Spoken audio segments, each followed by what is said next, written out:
The alien empress ruled over 10 great star systems, her throne made of black stone and lined with burning silver, her name feared in every corner of the galaxy. But there was one thing in her empire that was feared even more than her, a living shadow with wings that could block the sun. A dragon born from the fire of a dying star. The dragon's scales were black as night, yet they shimmered with deep red light when fire moved under its skin.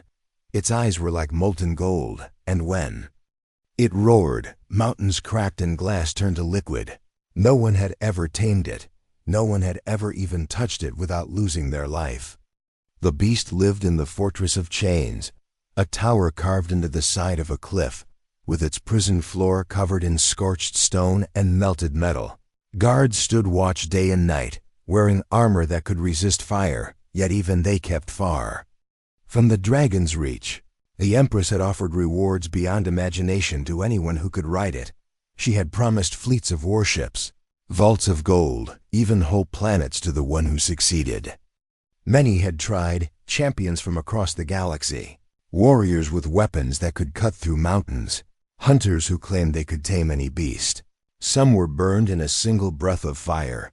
Others were torn apart by claws the size of swords. Some disappeared completely, leaving only the echo of their screams. Years passed, and the challenge became a legend, a story told to frighten children and to test the pride of soldiers. The Empress, who had once believed someone would succeed, began to think no one could ever control the beast.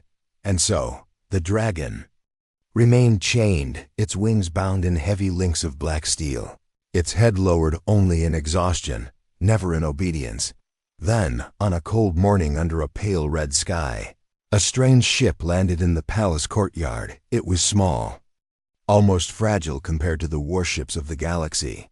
Its metal dented, its paint faded. From the ship stepped a human girl, small in height, wearing simple clothes, carrying nothing but a satchel on her shoulder.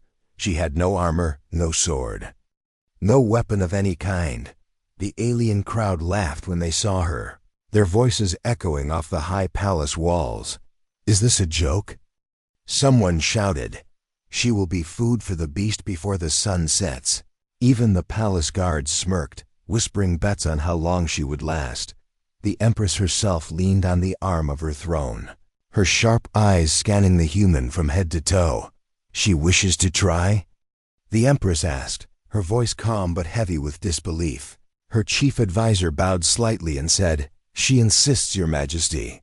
She says she has a gift the dragon will understand." The Empress raised one eyebrow, then gave a small, dangerous smile. "Very well," she said.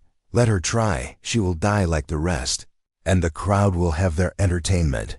The gates to the Fortress of Chains were opened, and the girl walked forward. From inside came a low, deep sound, the rumble of the dragon's breathing, like distant thunder rolling over mountains. As she stepped into the dark chamber, the smell of smoke and burning metal filled the air. Chains rattled, heavy footsteps shook the ground, and then the dragon appeared from the shadows. It was far larger than the girl, each claw longer than her arm, each tooth as sharp as a blade. Its wings twitched, shaking loose a shower of sparks. Its tail swept across the floor, leaving a black mark wherever it touched. The dragon roared, the sound so loud it felt like the walls themselves would break apart. The force of it knocked dust from the ceiling, and several guards at the doorway stepped back in fear. The girl did not move. She kept walking, slow and steady, her eyes fixed on the dragon's face. She did not show fear, though her heart raced inside her chest. When she was close enough to feel the heat of its breath, she stopped. Then she spoke. Her voice soft and calm, words so quiet the crowd outside could not hear. No one understood the language she used. Not even the Empress. The dragon's roar faded, its head tilting slightly as if listening. It took one slow step forward, its massive claws scraping against the stone. The guards raised their weapons, ready to fire if the beast attacked, but instead of striking, the dragon lowered its head, bringing its golden eyes level with the human girl. The courtyard outside went silent. The Empress for the first time in years, leaned forward in her throne. Something had just happened that no one could explain, and the galaxy would never forget the moment it began. The dragon's golden eyes stared into hers, bright and unblinking, like two suns burning in the dark chamber. The human girl stood as if she had been there 1,000 times before. Her breathing steady, her voice calm. No one could hear what she said. Her words were too soft, but they seemed to wrap around the dragon like invisible threads. The crowd outside whispered in disbelief, pressing closer to the gates, desperate to see more. Inside, the heat from the dragon's body made the air shimmer, the smell of smoke curling in the girl's hair. Her clothes clung to her from the warmth. But she did not step back. Instead, she took one slow step forward, her boots clicking against the stone. The dragon let out a low rumble, not a roar of anger, but a deep sound that seemed almost curious. Its claws shifted, scratching the ground. Its wings folded slowly. She raised her hand, palm open, showing she carried nothing, no weapon, no tool. Just the skin of her hand and the quiet strength in her eyes. The dragon moved its head closer, its breath washing over her like waves of heat from a furnace. The girl spoke again, and though no one understood the language, there was something about the way she said it, slow, careful, gentle, that made even the guards lower their weapons slightly. The Empress watched from her throne room's high balcony, her face still and unreadable, but her eyes sharp as blades. She had seen many try, and she had seen them fail, but never had she seen the dragon hesitate like this. The girl took another step until she was so close that the tips of the dragon's teeth were just inches away. The beast's head lowered even more, its neck muscles shifting under scales as black as night. Then, in a moment that made the entire courtyard freeze, the girl reached out and touched the dragon's snout. Her fingers rested gently on the hot, rough surface of its scales. The dragon did not bite, did not roar, did not burn her to ash. Instead, it let out a deep exhale, a sound so heavy it seemed to release years of rage in a single breath. The girl closed her eyes, her lips still moving, her voice still a whisper.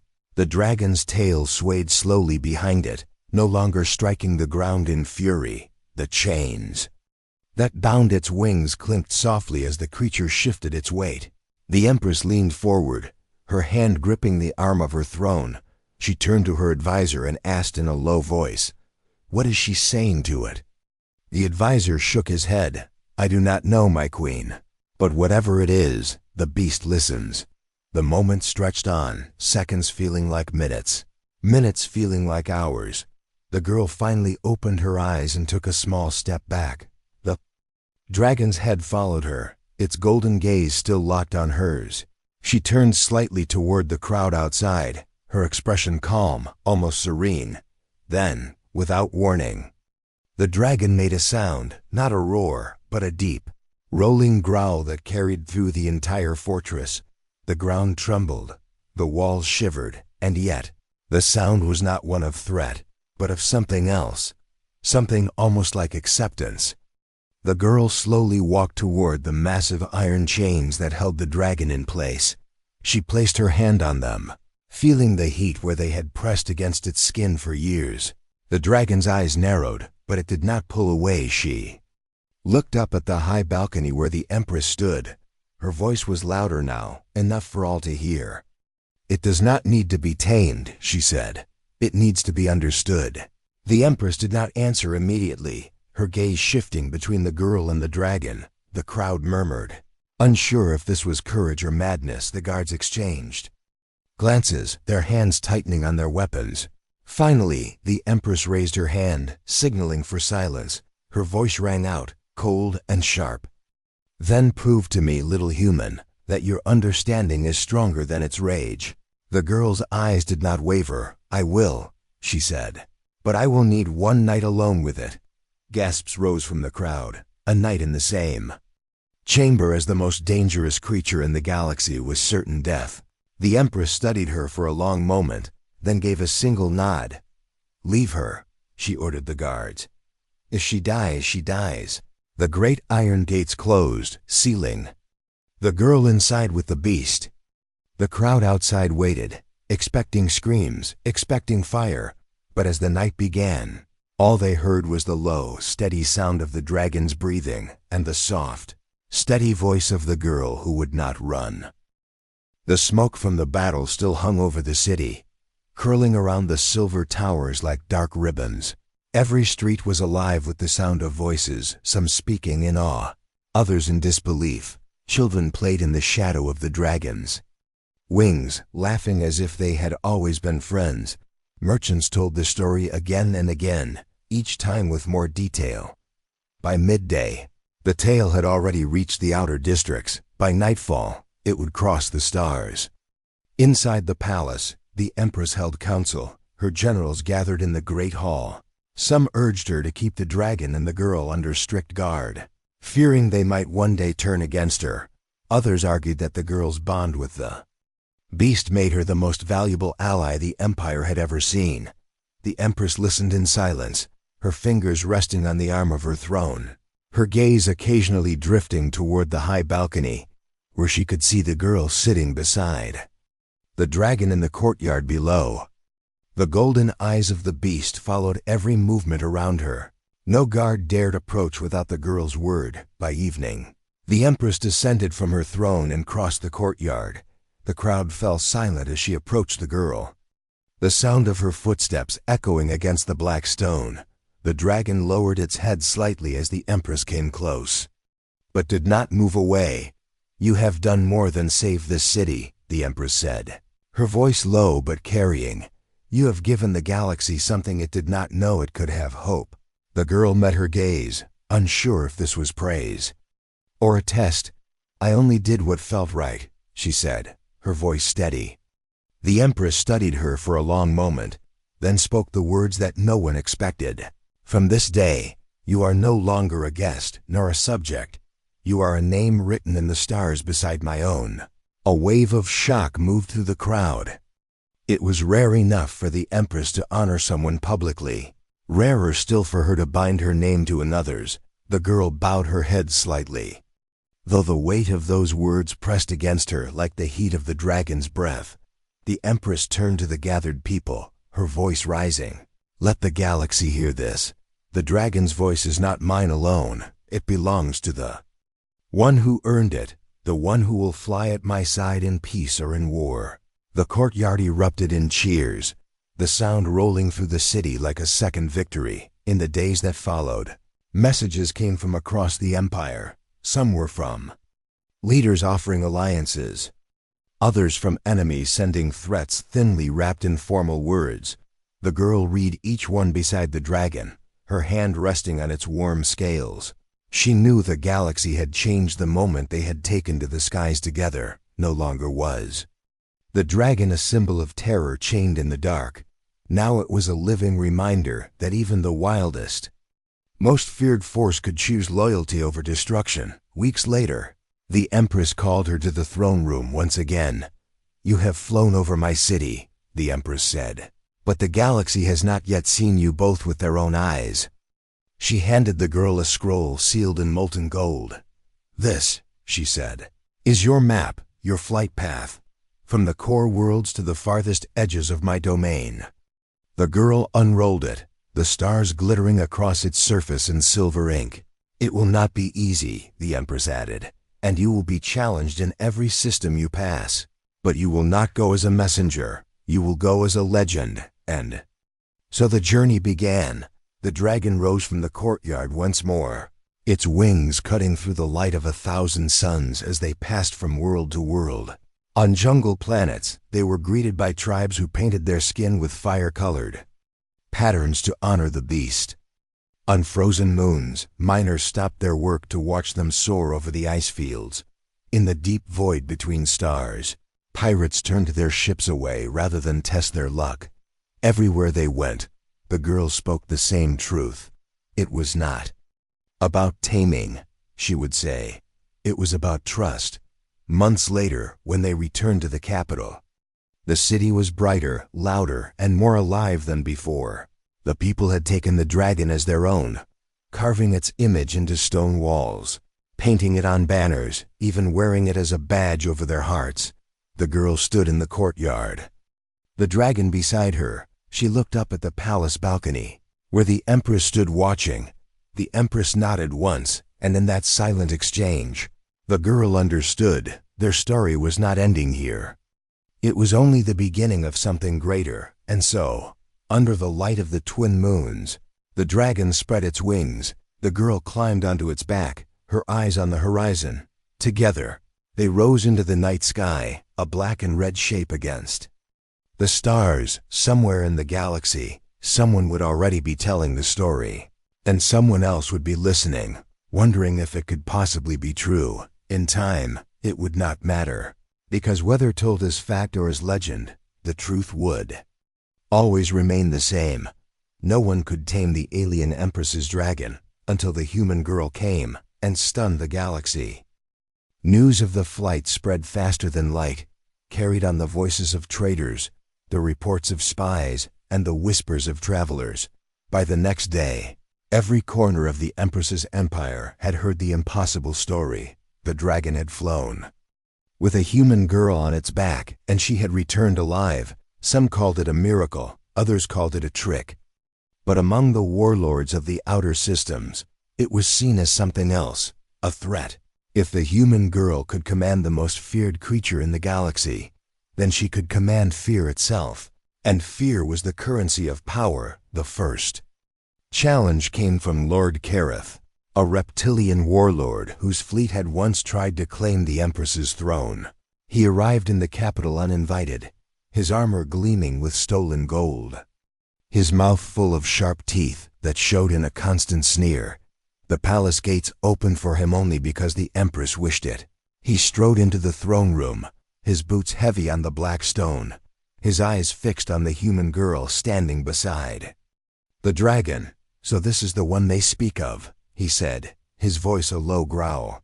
"A fragile thing from a soft world, pretending to hold the leash of a monster." The dragon shifted its weight, a low rumble building in its chest. The girl rested her hand on its neck, her gaze steady. "I do not hold a leash," she said. "We walk together," Kareth laughed, the sound sharp and cruel. "Then prove it," he said. "Let the beast face mine." The Empress's eyes narrowed, but she did not interfere. "Very well," she said. "Let us see whose truth holds stronger." That evening, the arena was prepared, a massive ring of black stone. Surrounded by high walls, the crowd filled the seats, their voices loud with anticipation. On one side stood the human girl and the dragon, its wings half spread, the heat from its body rising like waves. On the other side came Kareth's beast, a towering, six-legged predator covered in bone-like armor, its jaws dripping with venom. It had been bred for war, taught to obey only through pain and hunger. When it roared, the sound was like 1,000 knives scraping against metal. The gates slammed shut, and the arena fell silent. The dragon's golden eyes locked on the predator, its tail curling slowly. Kareth shouted commands in his harsh native tongue. Driving his beast forward, it charged, claws tearing into the ground, its armored head lowered like a battering ram. The girl leaned forward, whispering to the dragon. In a single powerful movement, the dragon leapt into the air, the wind from its wings knocking dust into the stands. The predator struck empty ground, its jaws snapping on nothing but stone. The dragon came down behind it, fire already building. In its chest, Kareth shouted for his beast to turn, but it was too slow. A wave of heat roared from the dragon's mouth, the flames curling around the predator's armor. The smell of scorched bone filled the air. The predator staggered, its armor blackened, its movements slower now. The dragon stepped forward, not in rage but in control, each movement precise.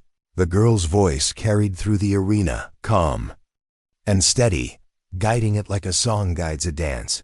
The predator tried one last desperate strike.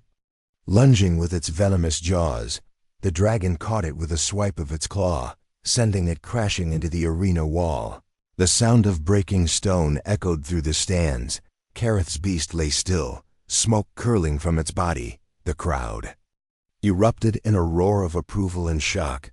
The dragon stood tall, its wings wide, its gaze fixed on the human girl, waiting for her next word. Kareth's face twisted in anger and humiliation. "You've made a fool of me," he spat. But his voice was quieter now. The Empress rose from her seat, her eyes sharp. "No," she said. "You have made a fool of yourself. She has done nothing but show the truth." Kareth said nothing more. His pride already shattered, he turned and left the arena, his beast dragged behind him. But the challenge had been a warning. There would be others. The girl knew it, the Empress knew it, and the dragon knew it. From now on, every power in the galaxy would want to test them or destroy them. That night, as the city celebrated the victory, the girl sat beside the dragon in the quiet of the fortress. She rested her hand against its warm scales, feeling the steady rhythm of its breath. "They will keep coming," she whispered. The dragon's eyes glowed faintly in the dark, and it let out a deep, slow rumble. It was not fear, not anger. It was the sound of something ready, and in that moment, she understood. This was not just a bond between girl and beast. It was a promise to face whatever came next, together. The warning came just before dawn, a deep, pulsing alarm that shook the walls of the palace. The sky above the capital darkened, not from clouds but from the shadow of ships, dozens of them, sleek and black, their hulls lined with weapons that glowed with deadly light. The enemy banners were unmistakable, the war fleet of the Varn Dominion. They had long hated the Empress, but until now, they had never dared to attack the heart of her empire. The only reason they had come now was clear. They believed the dragon could be taken or destroyed. The Empress stood on her balcony, her eyes sharp as she watched the ships descend. Her generals shouted orders, summoning the city's defenses. Anti-air cannons rose from hidden towers.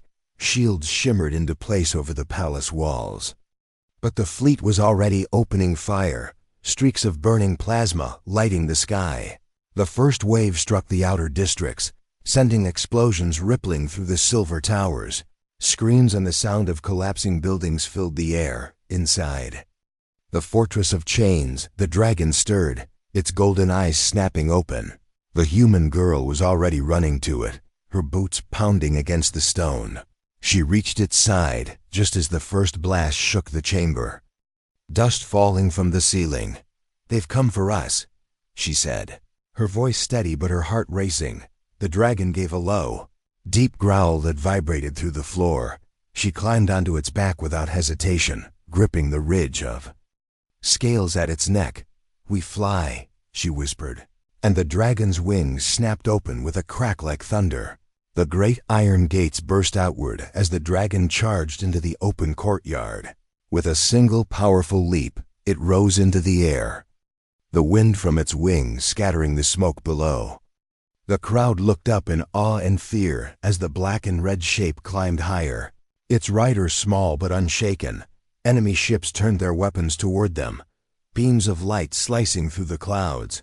The dragon banked hard, the girl leaning into the motion. A blast passed so close it burned the edge of its wing, but the dragon barely flinched. Instead, it climbed higher, straight into the heart of the enemy formation.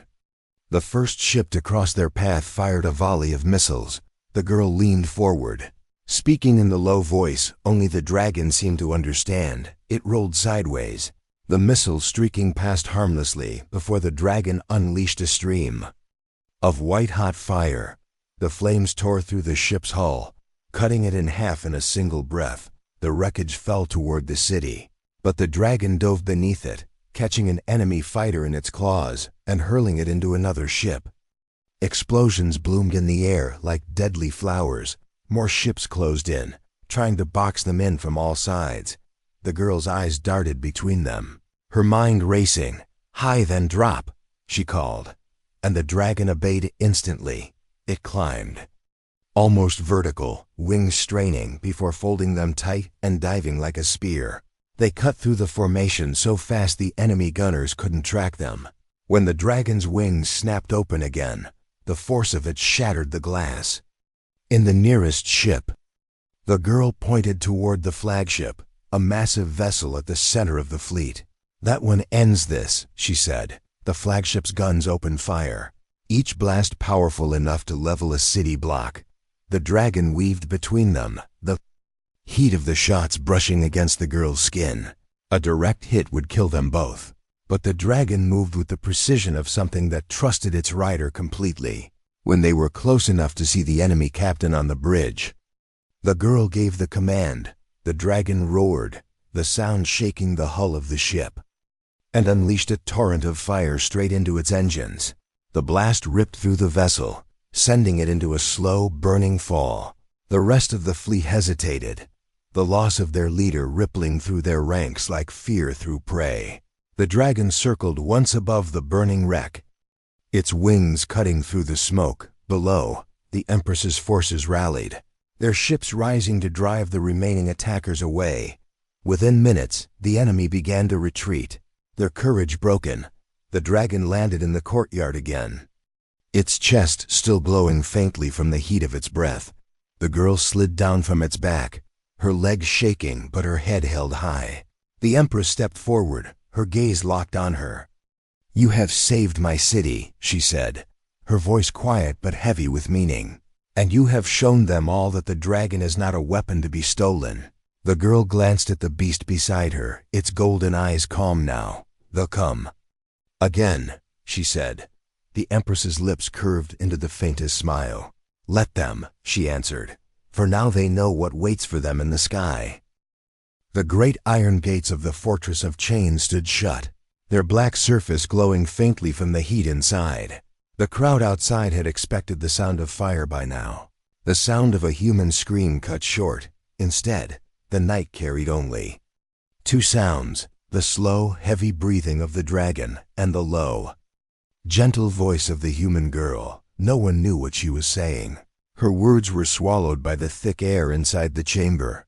The guards shifted uneasily, glancing at each other, wondering if this was some strange trick. The Empress remained on her balcony, her eyes fixed on the fortress, her mind full of questions she would never ask aloud. Inside, the girl sat cross-legged on the warm stone floor, the dragon lying just a few feet away. Its golden eyes glowed faintly in the dark, like two small suns watching her every move. She spoke in slow, steady tones, her voice soft enough not to startle, yet strong enough to carry meaning. She told the dragon about the world she came from, a place of green hills and blue oceans, where no chains bound the sky. She spoke of the wind on her face, of rain falling gently on leaves, of rivers that sang as they ran. The dragon listened, its chest rising and falling in a slow, steady rhythm. Sometimes it would tilt its head slightly, as if the pictures in her words were things it could almost see. Once it let out a low sound, not quite a growl, not quite a sigh, and the girl felt it was trying to speak back in its own way. The night grew deeper, and the air inside the chamber shimmered with heat. Sweat rolled down her face. But she stayed where she was, her eyes calm, her hands resting on her knees. She could feel the energy of the dragon like a storm held back by a thin wall, powerful but not reaching for her. When she finally stood, her legs were stiff, but she stepped closer to the dragon without hesitation. It watched her with unblinking eyes, its breath washing over her in waves of furnace heat. She reached out, slowly, placing her palm on the side of its massive jaw. The skin beneath her hand was rough like stone, but alive with a deep, thrumming warmth. The dragon did not pull away. Instead, it lowered its head slightly, enough for her to feel the air shift around them. The sound of chains rattled faintly as it moved, but the noise was not angry. It was almost tired. High above in the palace tower, the Empress's chief advisor stood beside her, watching through the viewing glass. "This should not be possible," he murmured. "The beast has never allowed anyone this close without killing them." The Empress did not answer, her eyes sharp, her fingers gripping the stone railing. She was not sure if she felt suspicion or fascination. If the girl truly had this power, it could change the balance of the galaxy, and if she did not, then by morning, There would be nothing left of her but ashes. Hours passed, and the girl finally sat again, this time leaning her back against the dragon's warm side. Its breathing rumbled through her body like the heartbeat of a mountain. She closed her eyes, still speaking softly. Outside, the wind picked up, carrying with it the faintest sound of her voice, just enough for the guards to hear a melody in her words. It was not any song they knew, but it was slow, steady, and strangely comforting. One guard shivered, though the night was hot. "She's singing to it," he whispered, as if speaking too loud would break the spell. The dragon's eyes closed halfway, its long tail curling slowly across the floor. The heat in the chamber eased, no longer burning at the edges of her skin. The girl felt the shift and allowed herself a small, quiet breath of relief. She knew she had crossed a line. The beast no longer saw her as a threat. But she also knew this was only the beginning. Trust was not given in a single night, even to someone who had faced the fire and lived. As the first light of dawn touched the palace walls, the Empress gave the order for the gates to be opened. The heavy metal groaned as it swung wide, and the crowd pressed forward to see. Gasps broke out at the sight. The human girl was standing beside the dragon, her hand resting on its neck. Its wings were folded, its claws rested calmly on the ground. And most shocking of all, the heavy chains that bound its neck and wings lay loose. No longer holding it, no one had touched the locks, no guard had opened them, yet they were undone. The Empress's eyes narrowed, her voice a low command. "Bring her to me, and leave the beast." But as the girl stepped forward, the dragon's head followed, its eyes locked on hers, unwilling to let her go alone. The galaxy's most feared creature was behaving like a loyal protector. And the Empress realized something that made her heart tighten. Whatever bond had formed in the night was not something she could break. The morning sun rose over the capital city, casting gold light over the tall silver towers and wide black streets. The air was tense, filled with whispers from the crowd gathering in the palace courtyard. Word had already spread. The human girl had survived the night in the fortress of chains, and the dragon was no longer trying to kill her. Some said it was a trick. Others swore they had seen the chains fall away without being touched. But all of them came to see what the Empress would do next. The Empress sat on her high throne, her cloak trailing down the steps like a river of crimson fire. Her expression was calm, but her mind raced. If the girl could truly control the beast, then the balance of fear in the galaxy would shift. If she could not, then the spectacle of her being burned to ash in front of thousands would remind everyone of the Empress's power. She had ordered the dragon to be brought into the open courtyard. The beast walked slowly, its massive claws clicking against the black stone, its wings folded but twitching as if impatient. The girl walked beside it, her hand lightly touching its neck. Every step they took sent a ripple through the crowd. Some backed away, afraid of the heat coming from the dragon's body. Others leaned forward, their eyes wide with disbelief. The Empress raised her hand for silence, her voice carrying through the courtyard. "Human," she said, her tone like cold steel. "You say this creature does not need to be tamed, only understood." The girl nodded, her eyes steady. Then the Empress continued, "Show us all your understanding, ride the beast, and fly above my city." A murmur swept through the crowd. No one had ever seen the dragon take a rider without killing them in mid-air. The girl stepped closer to the beast. Placing her hand on its side, she whispered something, the same soft language she had spoken the night before. The dragon lowered its body, its wings spreading slightly, the shadow of them stretching over half the courtyard. The heat rolling off its scales made the air shimmer. The girl climbed onto its back, her movements slow but certain. As if she had done this before, the dragon shifted, adjusting its weight beneath her, and for a heartbeat, the entire city seemed to hold its breath. Then the beast spread its wings wide, the sound of them cutting the air like a storm breaking. The ground shook as it pushed off with its powerful legs, sending a gust of wind and dust through the courtyard. The crowd gasped as the dragon rose into the air, the sun flashing off its black and red scales. The city below grew smaller with every beat of its wings. The girl leaned forward, her hands resting lightly on the base of its neck. She could feel the raw strength in every movement, the way the air rushed past her, pulling at her hair.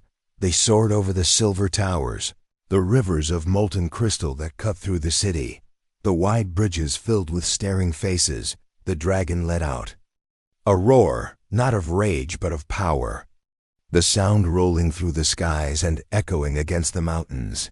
People on the streets stopped and looked up, their mouths open in awe. Children pointed, shouting with joy. For the first time, the dragon was not a monster to fear. It was a sight of wonder. The Empress watched from her balcony, her expression unreadable. She had expected a fight, a struggle for control. Instead, the girl and the dragon moved as one, their flight smooth and precise. The dragon tilted its wings, banking sharply over the highest spire of the palace.